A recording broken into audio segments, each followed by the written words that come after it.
How's it going? Hope you all are doing alright today.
Alright, are there any questions before we get started?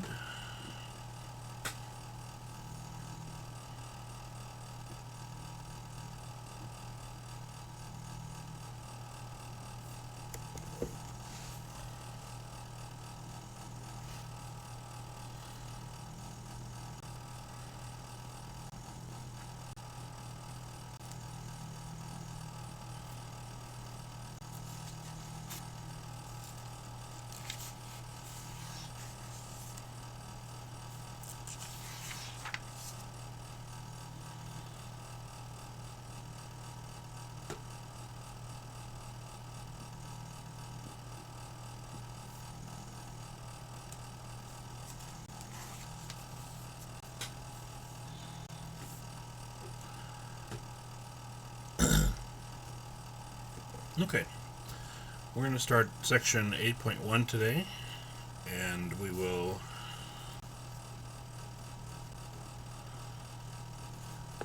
see if we can move forward from there. I don't know that we'll get to 8.2 today, but we'll see how it goes.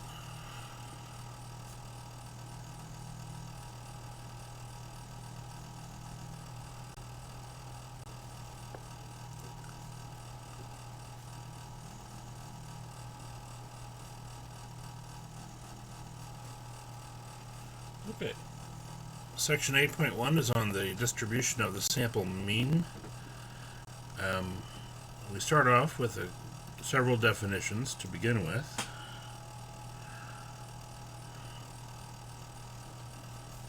A bit of a glare in my book here.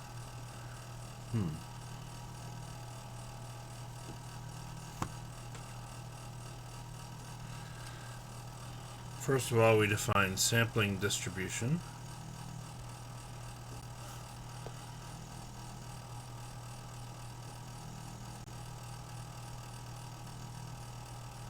This is a sampling distribution of a statistic. Is a probability distribution for all possible values of the statistic compared from a sample of size n, or computed from a sample of size n. I'm sorry, guys. There's a glare on my textbook from my light here, and I'm having a little trouble getting the exact wording here. Anyway, the probability distribution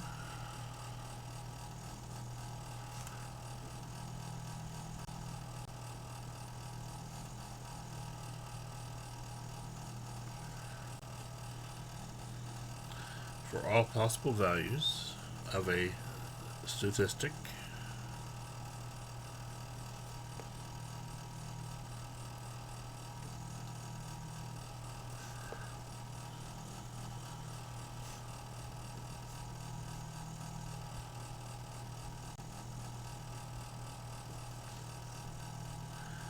computed from a sample of size n.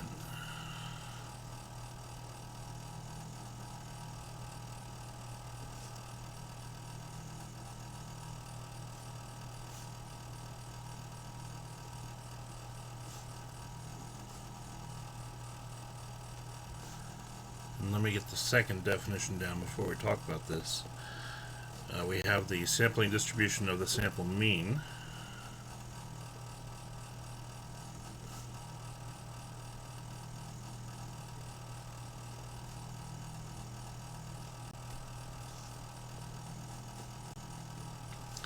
Now remember, for a sample mean, the notation is x bar versus mu.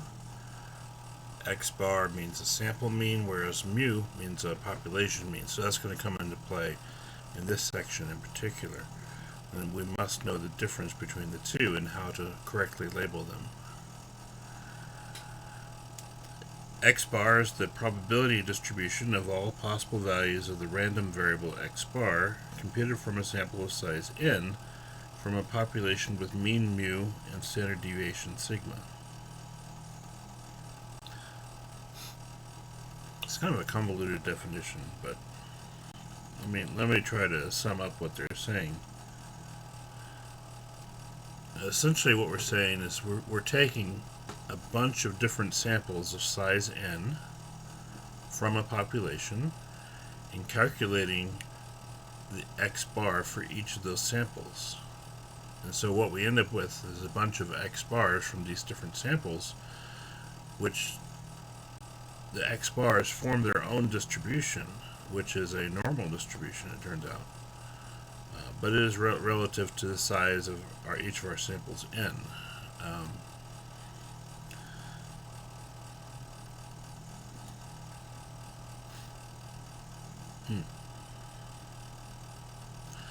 So in chapter 7, we were focused on the probability of achieving of a certain data value being surpassed. Like, what is the likelihood that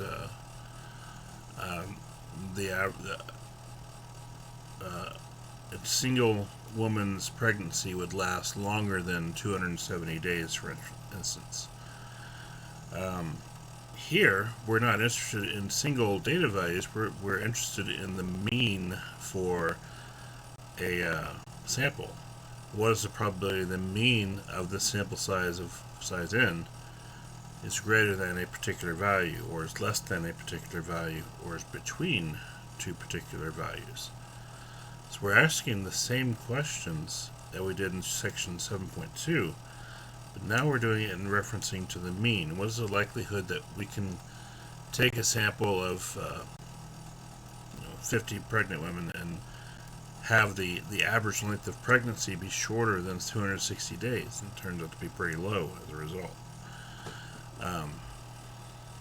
Because at that sample size, we figure that the mean for the sample size should be pretty close to the mean for the population.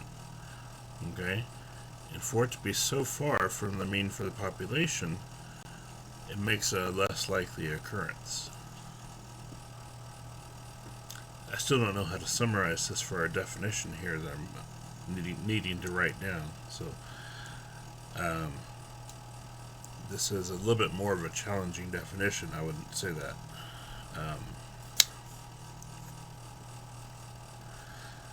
Let's see. So this is the probability distribution.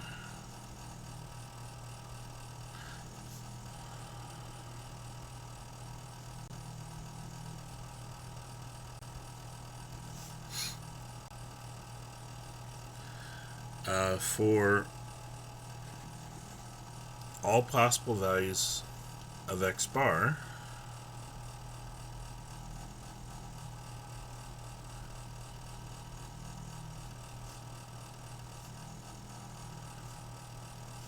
from a sample of size n,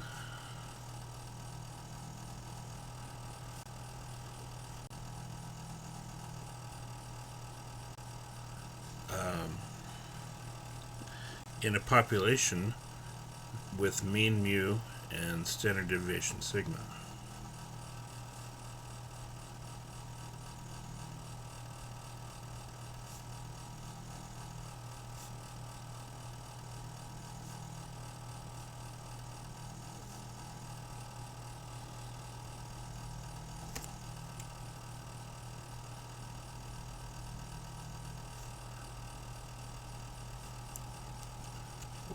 little bit off page, sorry.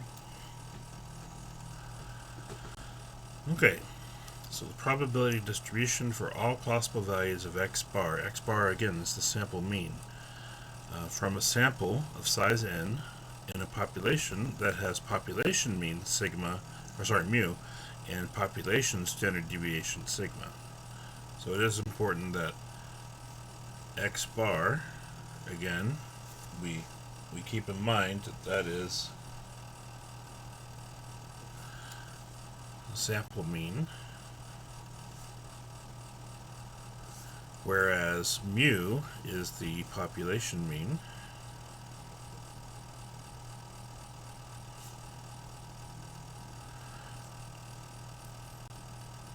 and sigma is the population standard deviation.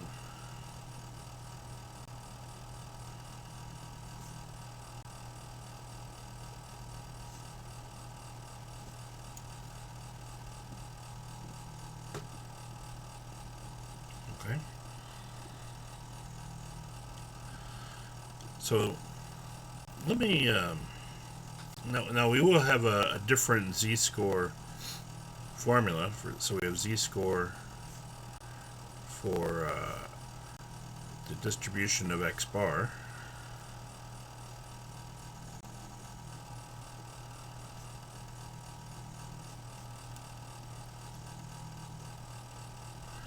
and that is z is equal to x bar minus mu divided by sigma over the square root of n.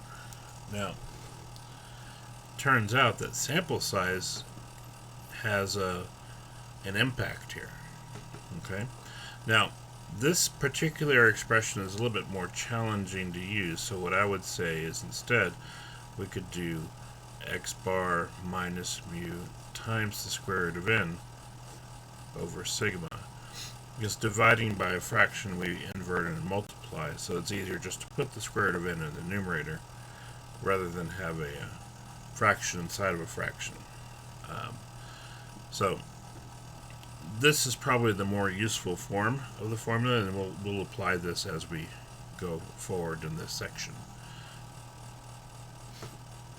This is how it starts out, though, because the standard deviation for the distribution of x bar is actually somewhat modified by the sample size. So square root of n is directly affecting the population standard deviation, but as we calculate it as a formula, it's going to be much easier to use it in this form. Okay. Let me continue with an example, and maybe that'll help illustrate what we're trying to say here.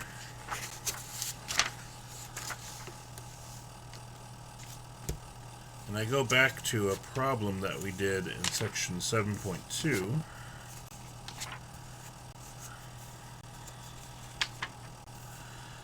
And I assigned it for homework. It was number 41. And I've already referenced it a little bit. The lengths of human pregnancies are approximately normally distributed, with mean mu equals 266 days and standard deviation 16 days.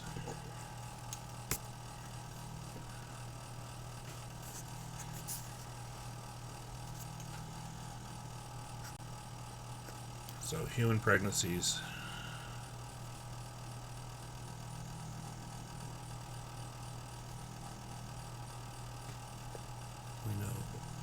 mu is 266 days.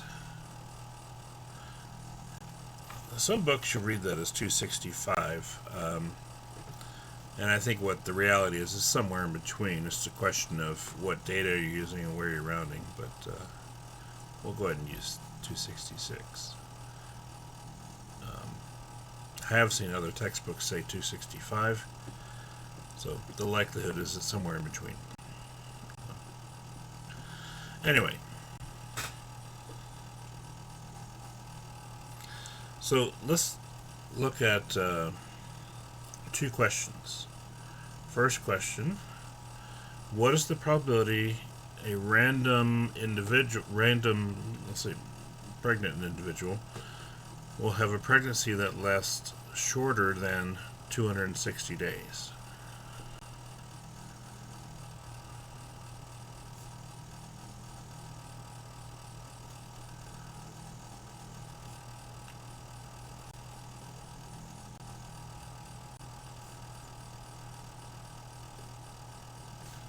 Probability that one random woman will have a pregnancy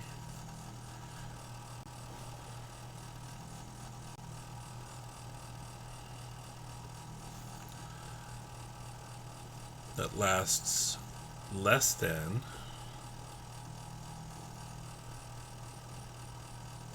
260 days. Okay. The second question I want to ask is, what is the probability that for a group of 25 women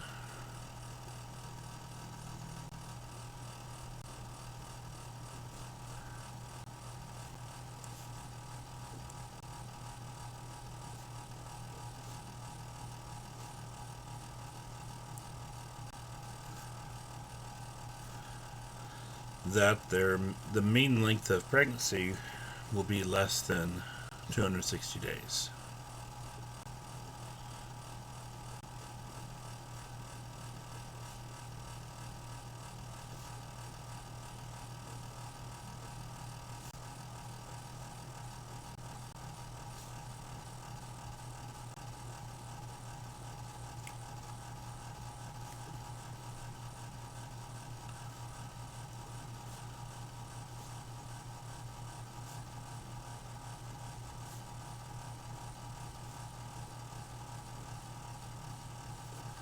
Okay. So that's the two questions we want to ask. Now, this first question is essentially a 7.2 question, and our second one is an 8.1 question.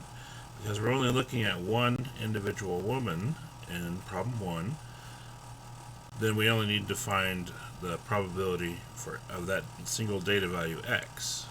Okay? But if we have a group of 25 women and we have the mean of their pregnancies being less than 260, now we're looking at the distribution of x bar, the sample mean for this group. Okay? So we have the distribution of a single data value versus the distribution of a mean. And that's the difference between what we're looking at in section 7.2 versus now in 8.1.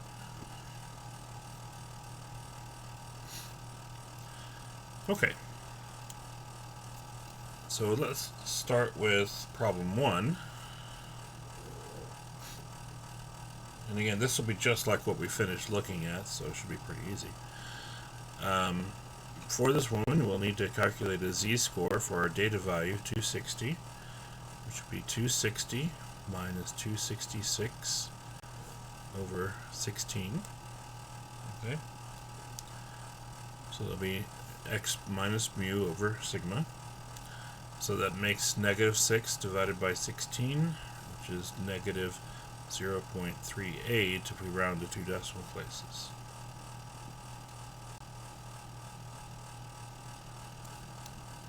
We go ahead and make our standard normal curve, more or less. Negative 0.38 is a little bit to the left of 0. And we want the probability that the pregnancy will last less than 260 days. So less than would be shaded to the left.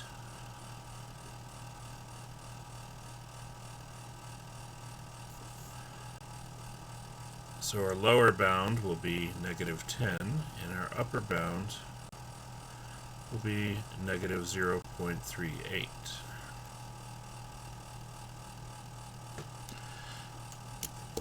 Okay.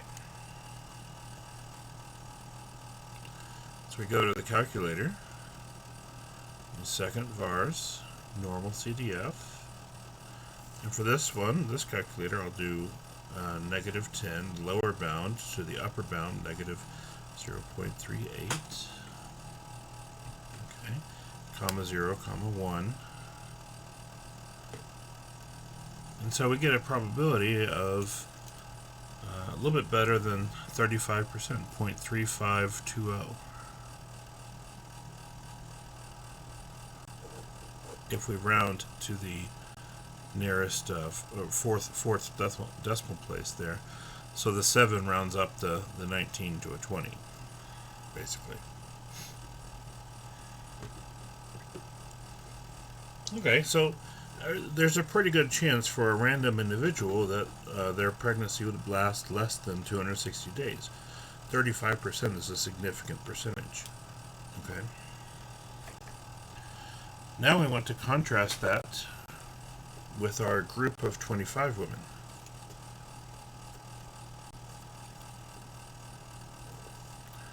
So for 2, z is equal to x bar minus mu times square root of n over sigma.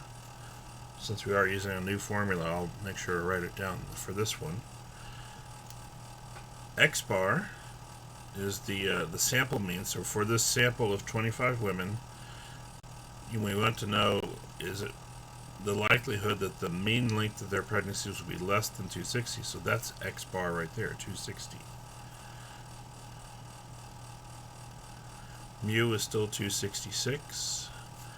N is 25. I chose a perfect square on purpose. And we have 16 on the bottom.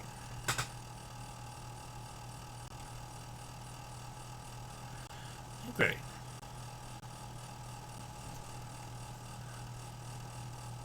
So we need to work out, this will be negative 6 for the parentheses, and then 5 for the root, over 16.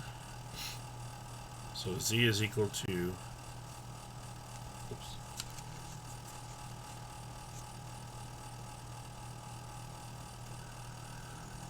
negative 30 over 16.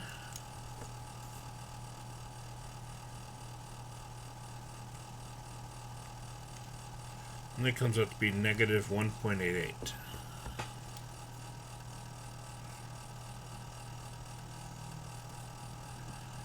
Okay.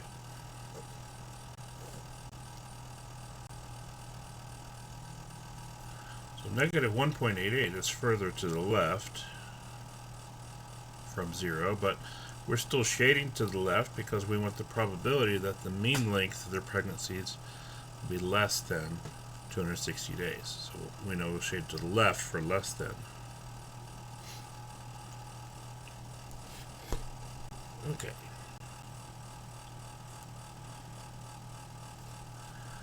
So our lower bound here is still negative 10, but our upper is now negative 1.88.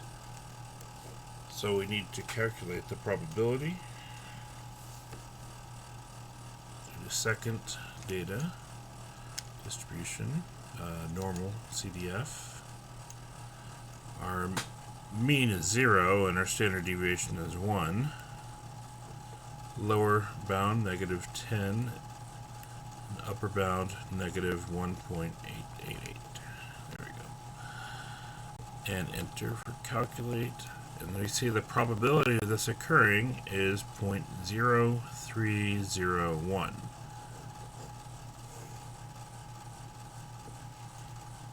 Okay. For a group of 25 women, the possibility that their average length of pregnancy will be less than 260 days will be about 3%. Okay? And this is a very different number than we got from the first part. So, for one woman, the probability of having a shorter pregnancy by about a week is about 35%. But for a group of 25 women, that their average length of pregnancy will be less than 260 days, much less likely to occur. 3% chance of that occurring. The reason is that because we're looking at a group of 25 women, certainly there's going to be some of those women where they have shorter pregnancies, less than 260 days. Some of them may be a little bit longer, more than 270 days. And some of them may be right on schedule at 266 or close by. But the point is, the more people that we gather our data from, the closer the result should be to the actual population mean. Okay? So the more people we have to have a difference from the population mean, it becomes a lot less likely. Okay? population mean is a population mean for a reason, because that's the average value across the entire population. And so, whenever we come up with a result that is somewhat different than that, 260 versus 266, it doesn't seem like it's that far off, but our standard deviation being what it is, it's really those two things working together that's making this happen.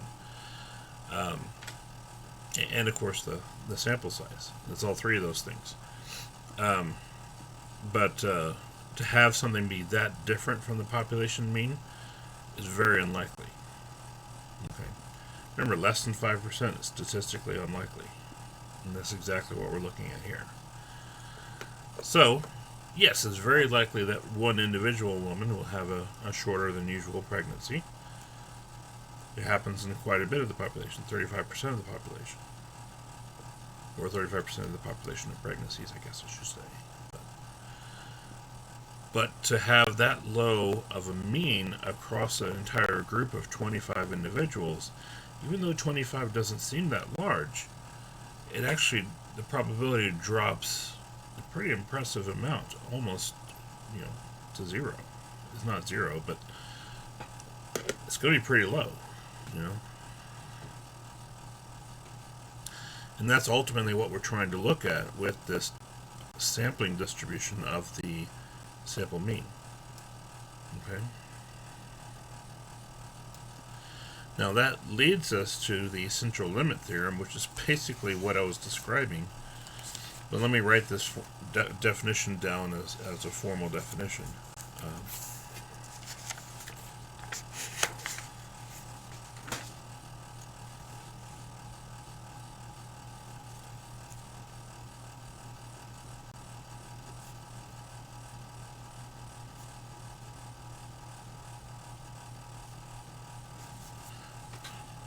Regardless of the shape of the underlying population, the sampling distribution of x bar becomes approximately normal to the sample size as the sample size n increases.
Again, this definition is right in my glare from the light. The sampling distribution of x bar becomes approximately normal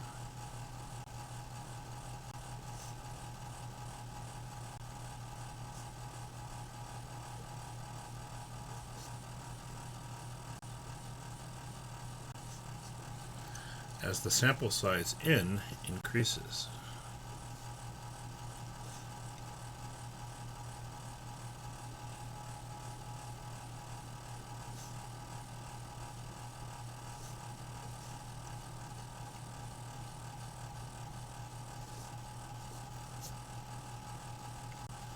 Okay, so essentially what we're saying is we don't really care about the shape of the population, the distribution of values in the population. We don't care about the shape of that. It doesn't have to be a normal distribution. But if we look at the sampling distribution of x bar, it'll become approximately normal as the sample size n increases. So what that means is, excuse me, it means as we increase our sample size n, ultimately we should get a good distribution, first of all, but more importantly, the value of x bar should approach the value of mu. And once we increase our sample size, it's going to be harder and harder to deviate from that value. Okay.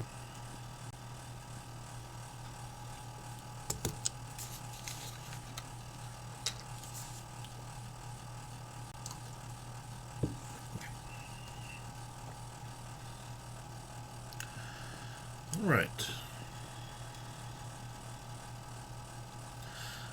That relates directly to what we're talking about. But in this case, we actually know that pregnancies are approximately randomly distributed, if not perfectly randomly distributed.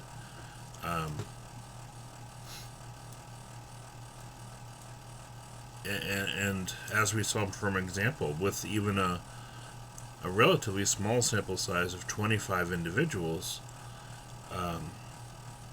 it turned out to be very unlikely to get a difference of even 6 days from the average length of pregnancy.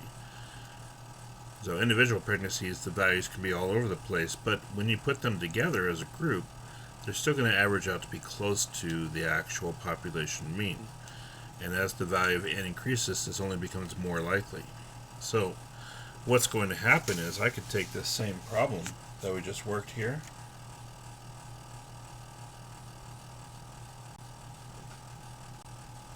anyway, we can take the same problem. If I put a larger sample in here, instead of 25, if we went up to 100, this number would be even smaller. Wow, now it's off screen, sorry. So if we increased our population even further, then we get a smaller probability of being anywhere, away from the mean. So because we expect, as we increase our sample size, to get closer and closer to the actual population mean. And so to get a mean of 260 days or less when the population mean is 266 is pretty unlikely, even at 25 as our sample. But if we increase that sample to 100, then the likelihood of getting a mean pregnancy of less than 260 days is essentially zero in that case. Okay. Let's look at that example and so we can compare. So I'll call it 3. So we have a group of 100 women now. It goes without saying that these are pregnant women. That the mean lengths of their pregnancies will be less than, so probability, the mean length of their pregnancies will be less than 260 days.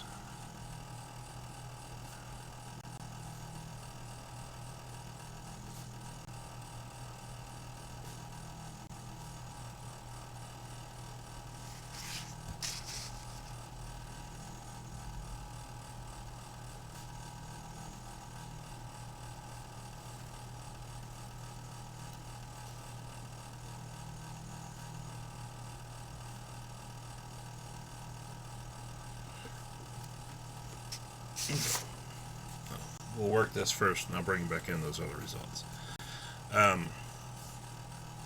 So this time we know n is 100, x bar is still 260, and we already had mu equal to 266, and sigma equals 16. So z-score, in this case, is 260 minus 266 times the square root of 100 over 16.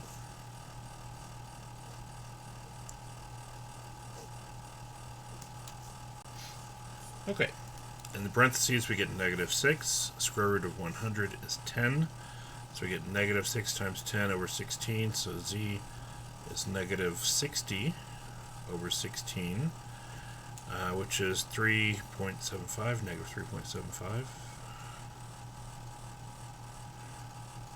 Okay.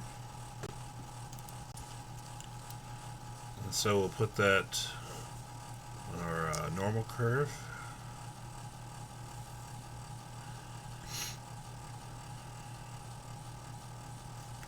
Negative 3.75 is going to be way over here from 0. But we do have a little bit of space over here on the left for what it's worth.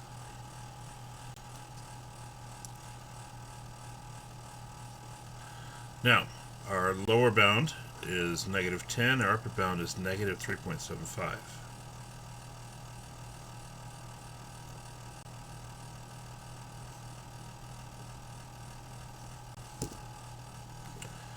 So calculating that probability,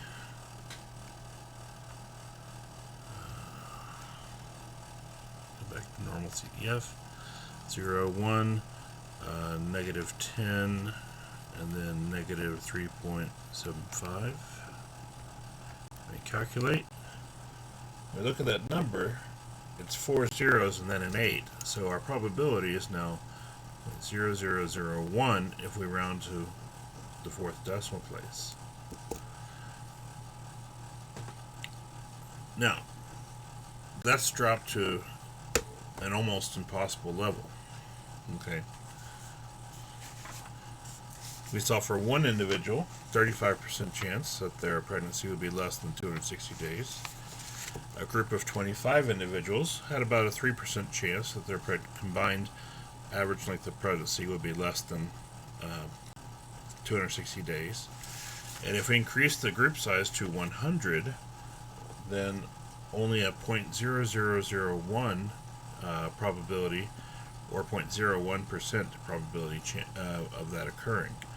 Now what that means is that if we took 10,000 groups of 100 women, only one of those 10,000 groups would possibly have a mean length of pregnancy that's less than 260 days.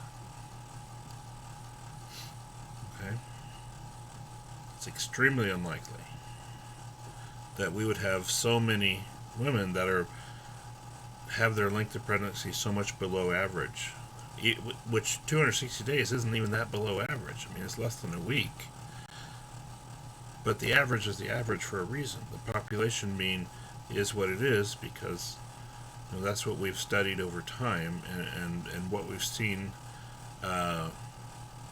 continually affirmed as we continue to study human pregnancies. Okay, and there's a lot of data that goes into that number that the science community has settled on. And so for us to get such a large sample, 100 is actually a relatively large sample here, to have it be so far away from the mean is extremely unlikely. Okay, so the probability is that with 100 women, the mean length of their pregnancy should be very close to the mean length of the population's pregnancies. Okay, it's very difficult to get a number further away from that.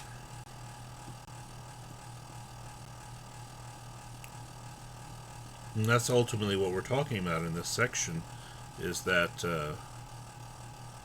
relative to sample size, the further away we are from the population mean, the more unlikely a probability becomes with sample sizes involved.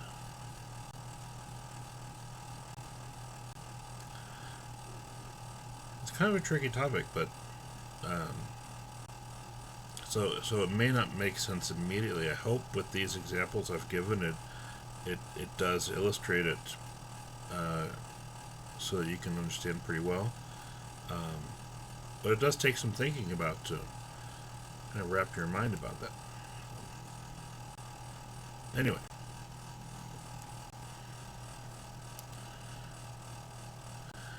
Alright. Let's look at some other examples from the textbook.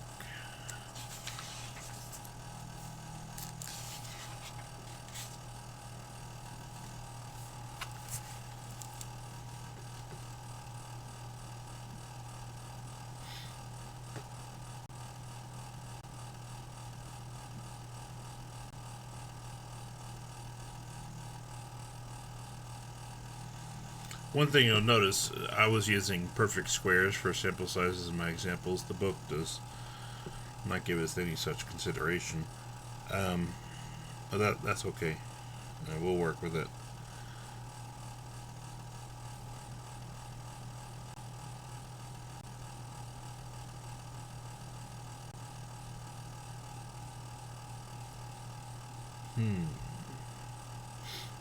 I like the odd examples better than the even examples.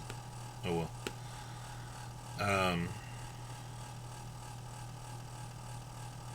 Let's look at 22 on page 405.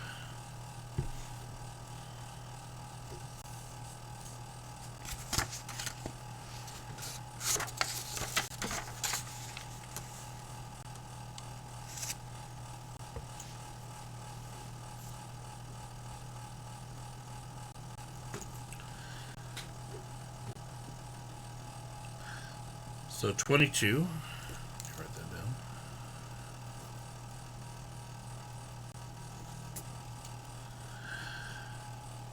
The most famous geyser in the world, Old Faithful, in Yellowstone National Park, has a mean time between eruptions of 85 minutes. If the interval of time between eruptions is normally distributed, with standard deviation 21.25 minutes, answer the following questions. So we have a mean length of time between eruptions is 85 minutes. And the standard deviation is found to be 21.25. With such a large standard deviation compared to the mean, it sounds like it's not quite as faithful as we thought it was. But anyway.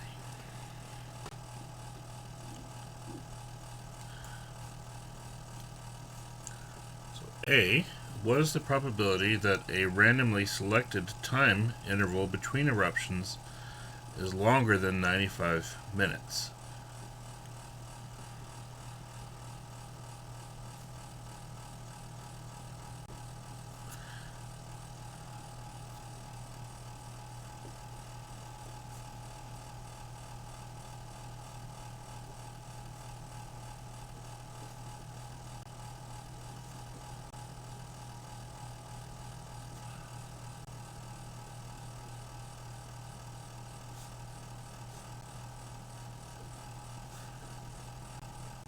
Now, I paraphrased a bit here, but the wording indicates that we're just looking at a single eruption, or a single time between two eruptions. So, with that, we're basically using this is a 7.2 question. Okay. It's important to notice whether we're looking at a single item or a sample size of multiple items. And this is just a single time period that we're looking at. So, because of that, we use the original, that's not true, we use the original z-score formula, which is x minus mu over sigma. So in this case, we already know mu and sigma. This will be our data value x, 95. So we'll put 95 minus 85 over the standard deviation 21.25. Now the good news is, if we mistakenly thought this was an 8.1 problem, and we tried to use the other formula, and we did it with n equals 1, we would actually calculate the same z-score. But we also want to be sure we get questions right for the right reasons. So it's important to notice that we are using, with just a single value, we just use our distribution of a data value versus the distribution of a sample mean, which is the two different formulas we have for z. All I'm saying is, we happen to make a mistake about which formula we use. As long as we realize that there's only one item here, we should be okay. So 10 divided by 21.25, so that's 0.47.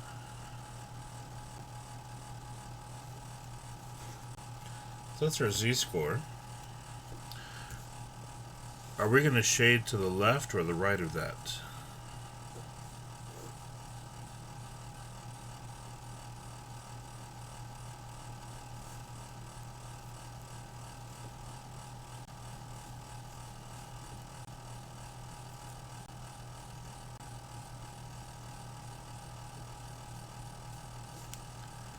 We shade to the left or to the right? To the right, yes.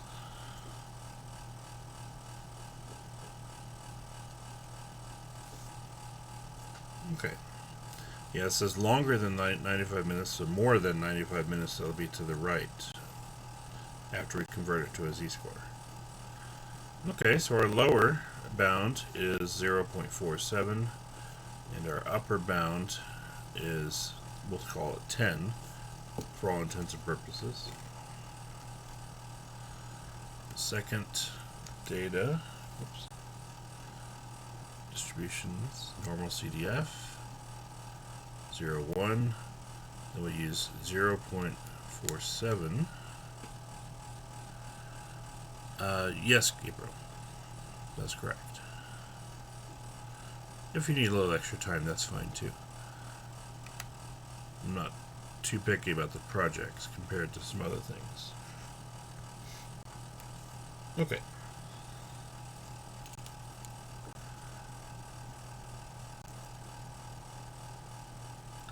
So 0.3192. So for a single eruption, or the time between two eruptions, the probability that a single time interval is longer than 95 minutes is about 32%. There's about 32% chance of that occurring.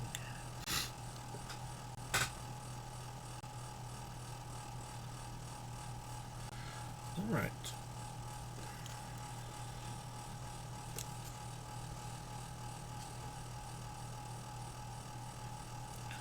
Part B. What is the probability that a random sample of 20 time intervals between eruptions has a mean longer than 95 minutes?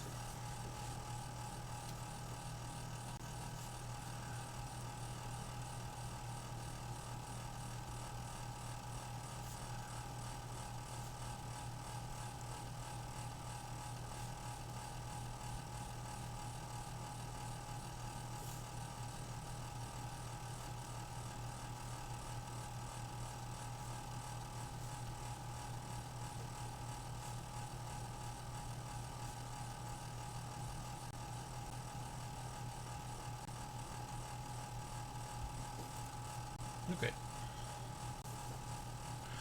Now, notice the wording is different here. They give us a more than one thing that we're looking at. We're looking at 20 of these. And we talk about the mean being longer than 95 minutes. Both of those things signal that we should be using the other z-score formula for our central limit theorem.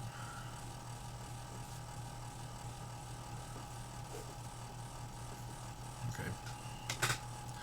So anytime we're given a sample size or told that we're finding probability about the mean rather than for a single data value, this is what's informing us to use this formula instead of the previous one.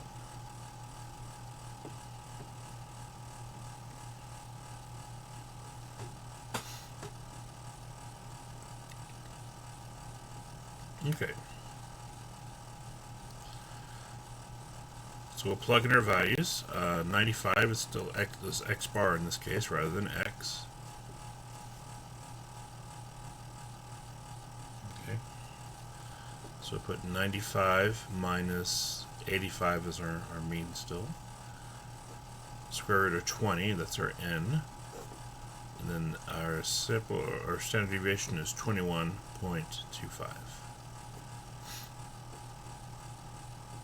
Okay. So we get 10, and then we need the square root of 20. So square root 20, let's call that 4.47. Really I should go further, 472 let's say. So we do 10 times 4.472, and then divide that by 21.25. So that gives us a value of 2.10.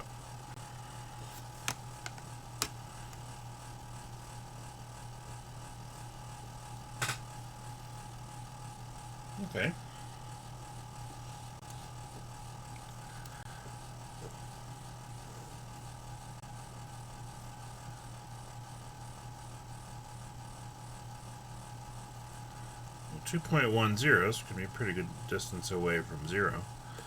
And again, if we want it to be longer than 95 minutes, the mean, that means we shade to the right of our corresponding z-score here.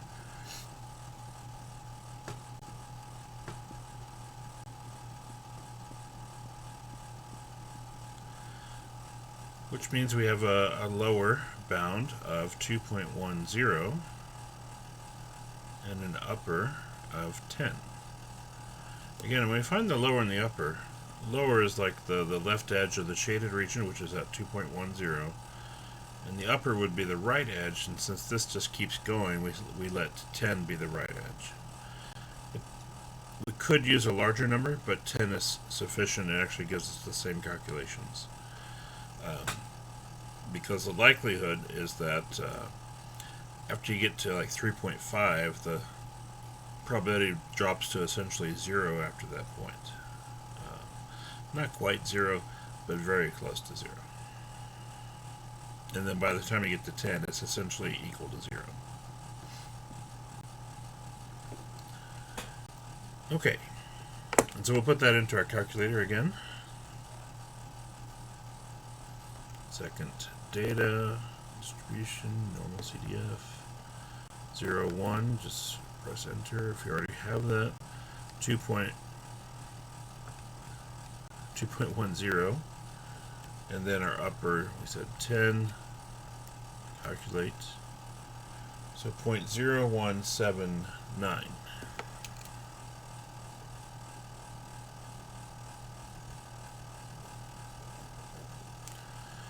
Okay, so a little bit less than 2% chance for a group of 20 time intervals that the mean will be longer than 95. It's essentially the same thing that we saw with the distribution of the pregnancies, which is when we look at a group of individuals versus one individual, the probability drops immensely for having a probability above, or for having a result above or below a certain value that's far away from the mean.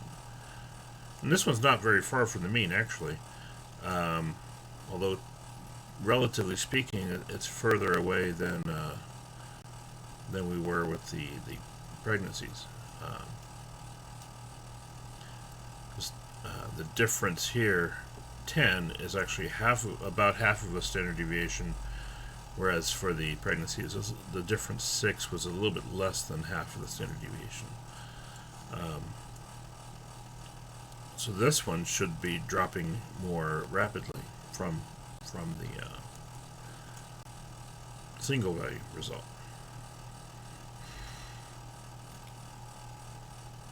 Excuse me.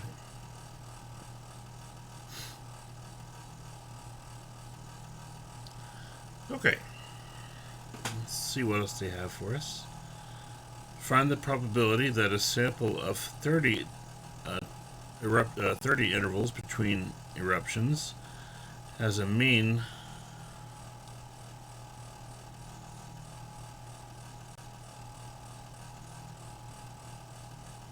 wait a minute.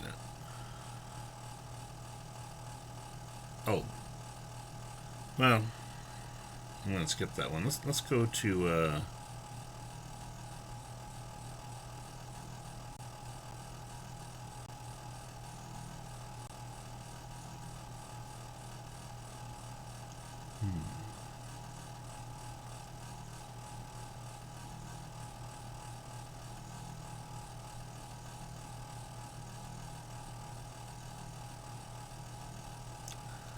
you know what, we don't have to work anymore on this.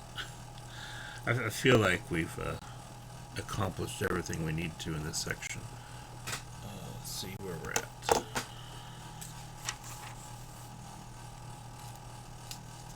There's a few other things that we could do here, but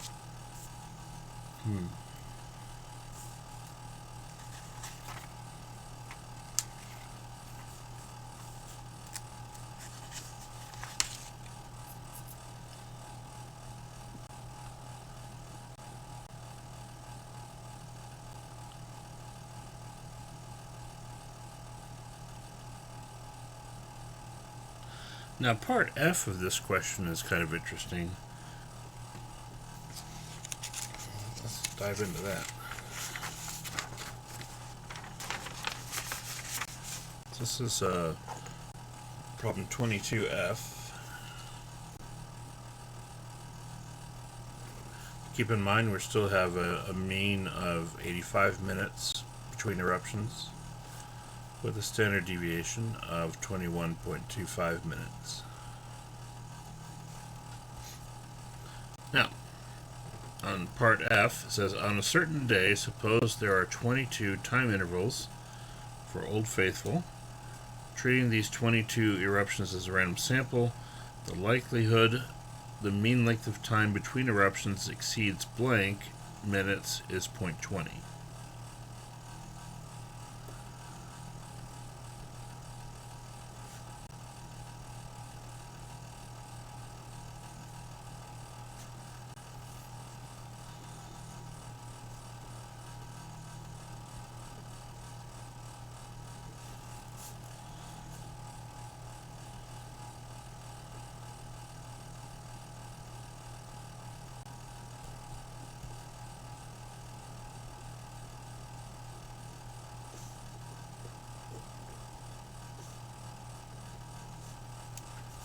Okay.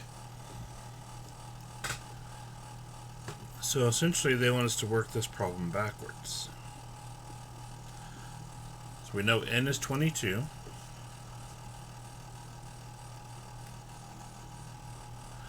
X bar is unknown, but we know the probability of whatever this is of scoring more than this number, or having X bar being greater than this number, is 0.20. So what we have is an unknown z-score, but we know the area to the right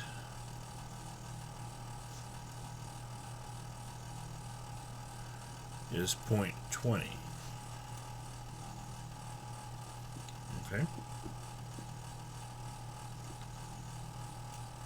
She doesn't like to focus sometimes. There we go. It's because I kept keeping my hand in the way, I guess, but anyway, it's a little picky. So,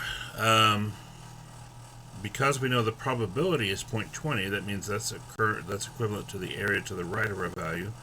Whatever z is, we know that right here, the area right is 0.20, because when we say x bar exceeds a value, that means x bar is more than a value.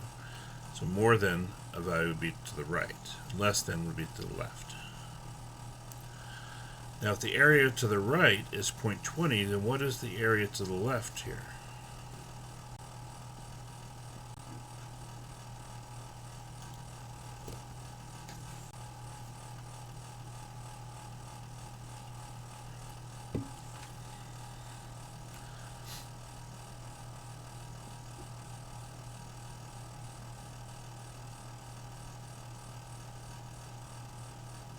Any idea? The area to the right is 20.20. So what is the area to the left?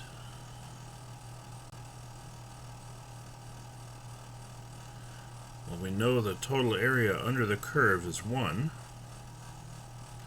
So the area to the left is 0.80, correct.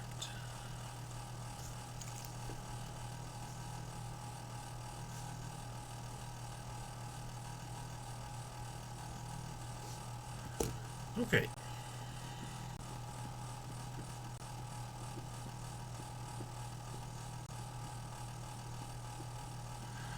So we need to figure out the z-score where the area to the left is 0.80.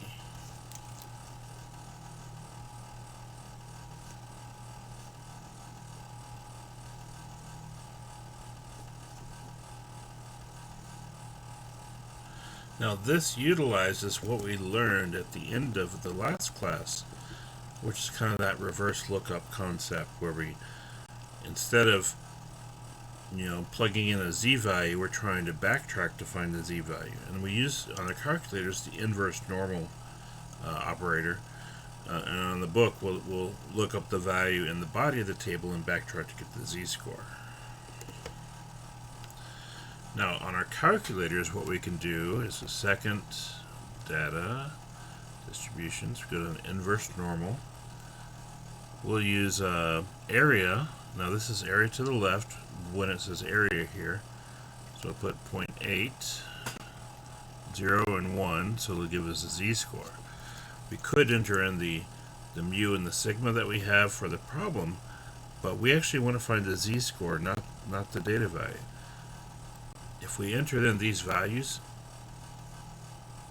it wouldn't give us what we need because the calculator is thinking this is a distribution of a single value, not for a group of values. Okay, so we got to be careful we use our tools correctly.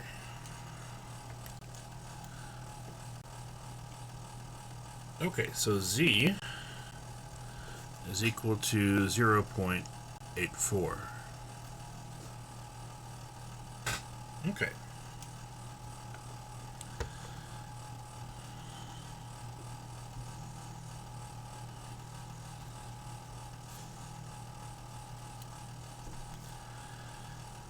So let's look at this formula. Z equals x bar minus mu. I don't know why I tried to write a sigma there. Sorry about that. Over sigma. So the question is, we need to solve this for x bar. Solve this equation for x bar. So we can multiply it by sigma. So we can say sigma times z is x bar minus mu times square root of n. We can divide by the square root of n. So sigma z over the square root of n is equal to x bar minus mu. And then to get x bar by itself, we can add mu to both sides. And that would give us sigma z over square root of n plus mu is equal to x bar.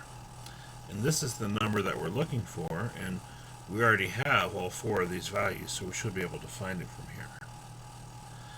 Now, I wouldn't expect you to go through and find that like we did there. I would actually give this formula to you if we're going to use it, so don't worry about that. But that's how we would derive it ourselves. Okay.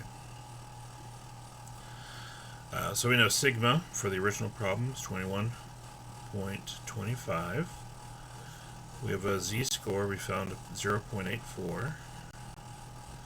N is 22. And mu is 85.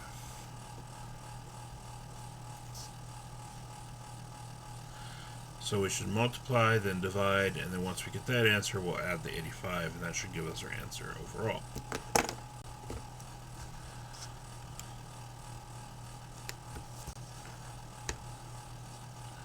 So take 21.25 times 0.84 and divided by the square root of 22. Now we can do all three of those together as long as there's 2 being multiplied and 1 being divided. We can do that all in one operation on the calculator without too much difficulty. And that gives us 3.80, or 3.81, I guess we could say. If you prefer, you can do those calculations separately, but we should end up with the same answer. And then we add that to 85, so plus 85 is 88.81.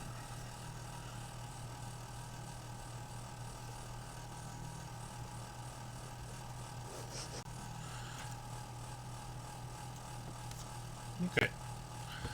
So, revisiting the question, treating these 22 eruptions as a random sample, the likelihood the mean length of time between eruptions exceeds 88.81 minutes is 0.20, or 20%.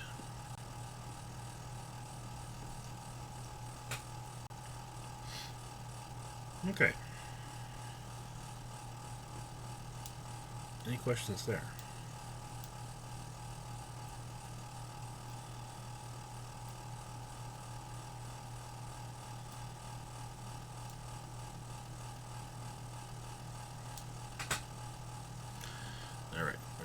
slowly running out of time.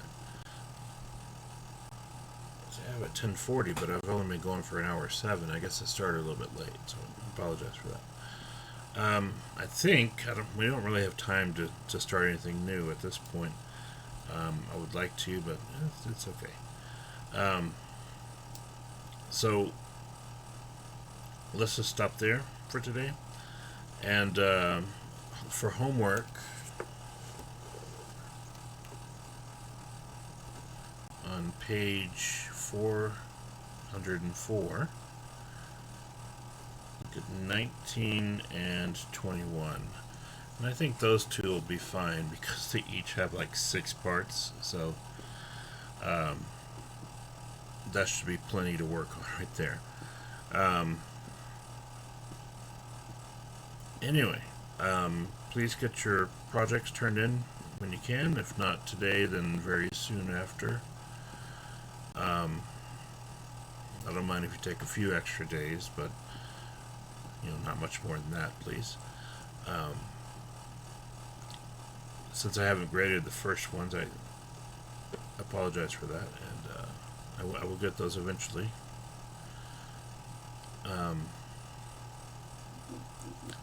Anyway, so just look at these 2 problems, and we will continue from there.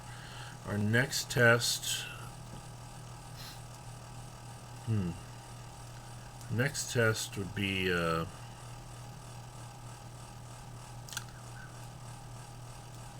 believe I did. That's Ashland, right?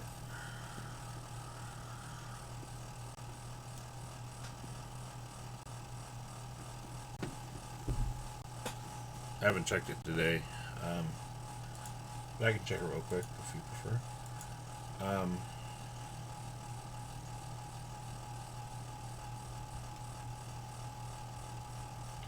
Distance.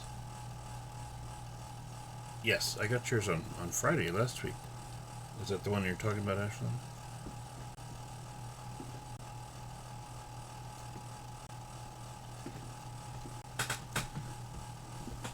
Oh wait, no, you were asking my other question. Sorry, I saw a yes. I thought that.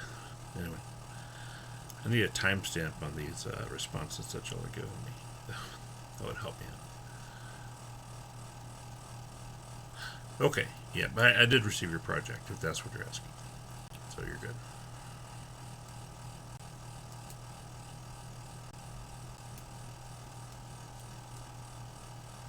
Okay. So, you all have a good rest of the week. Enjoy the weekend, and we will continue with section 8.2 on Tuesday.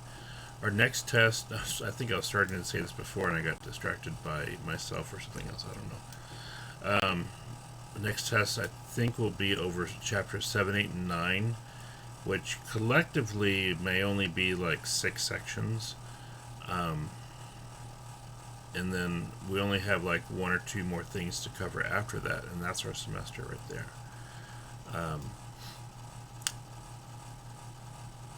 Thanksgiving is probably going to throw a bit of a wrench in that, so we'll see how that goes. But I'm hoping we can. I don't think we can test right before Thanksgiving, so it might be that we. Gosh, I hate to test after Thanksgiving.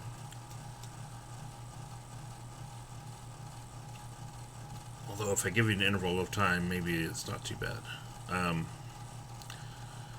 hoping we'll be able to review for our test the Tuesday before Thanksgiving, and then you'll be able to take your test anytime between that afternoon and evening until the following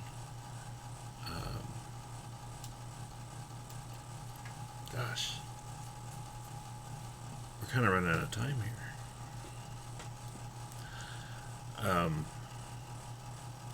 I would really like to have an extra week. Partially my own fault. Alright, well, I'll figure it out, but we will have a test coming up pretty soon. So I may skip a section here or there. There's some things that we need to get to for sure, but I'll sort that out on my end. So you'll have a good day. I'll figure it out. I'll take care. Bye.